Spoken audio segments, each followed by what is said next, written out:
Hello guys, मेरा नाम नीलेश और आप देख रहे हैं एन डिवोश न्यूज चैनल। तो आज हम बात करने वाले हैं मृदुल तिवारी के बारे में। जी हाँ, मृदुल तिवारी ने हाल ही में बिग बॉस से इविक्ट कर दिया गया है, तो बिग बॉस को कर दिया एक्सपोज। जी हाँ, मृदुल तिवारी ने बिग बॉस की खोल दी ये पोल कि क्या क्या बिग बॉस के अंदर होता था और मेरा कट, और मैंने काफ़ी बातें की वो मेरे को नहीं दिखाया गया बाहर, यानी कि मेकर्स ने यानी कि एडिटर्स ने मेरी क्लिप पे काट दी गई है। तो क्या क्या बोला है उन्होंने, उससे पहले वीडियो को लाइक कर दो, चैनल को सब्सक्राइब कर दो। चलिए मैं उसकी वीडियो क्लिप बताता हूँ। तो पहले आप वीडियो क्लिप देखो। दो चीजें मुझे लगी कि जो पिछले ही दिन की है और मुझे पूरी याद है कि क्या क्या हुआ था।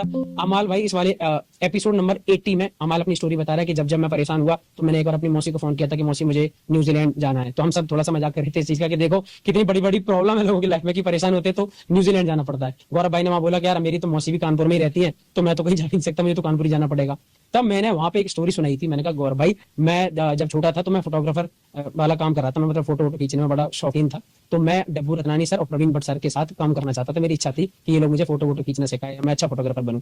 तो जब ये चीजें हुई तो मैं वेट कर रहा था कि अमाल अपनी स्टोरी खत्म करेगा, यहाँ मेरी आने वाली है और मैं कैसे सुनाता हूँ ये दिखेगा मुझे आज।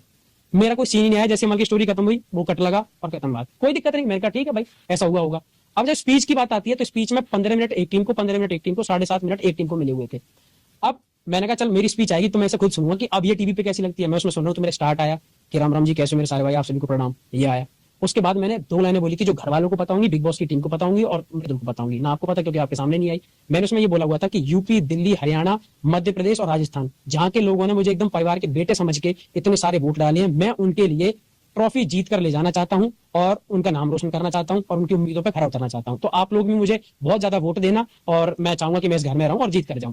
फिर मैंने बोला कि मेरी बातों में कभी आपको कुछ चीज समझ में आती हो ना आती हो तो, और मैं पढ़ा लिखा बहुत ज्यादा नहीं हूँ, इंग्लिश थोड़ी कम आती है, तो मैंने वहां बोला था कि इंग्लिश नहीं आती तो क्या हुआ, दिलों को जीतने के लिए भाषाओं की नहीं भावनाओं की जरूरत होती है। तो जब मैंने ये बोला तो ऑडियंस ने बहुत अच्छे से ताली बजाई थी और मुझे ये पता था कि मेरी इस वाली स्पीच का ये बेस्ट पार्ट है।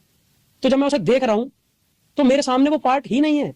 मेरी स्पीच 5 मिनट की थी, आप ठीक है मैं कह रहा हूँ शायद 5 मिनट की पूरी ना दिखा पाते हो, 5 में से 4 की दिखाओ, 4 की भी छोड़ो, मैं कह रहा हूँ मेरी 1 मिनट की दिखाओ। तो दिखाओगे तो वो दिखाओगे ना जो बेस्ट वाला पार्ट होना चाहिए। मेरा वो पार्ट ही नहीं है, मेरी स्पीच का वो सबसे बेस्ट हिस्सा है, वो ही आपने नहीं दिखाया। तो ऑडियंस को भी तो ये लगेगा कि हाँ, मृदुल की स्पीच में वाकई में ऐसा कोई दम नहीं था।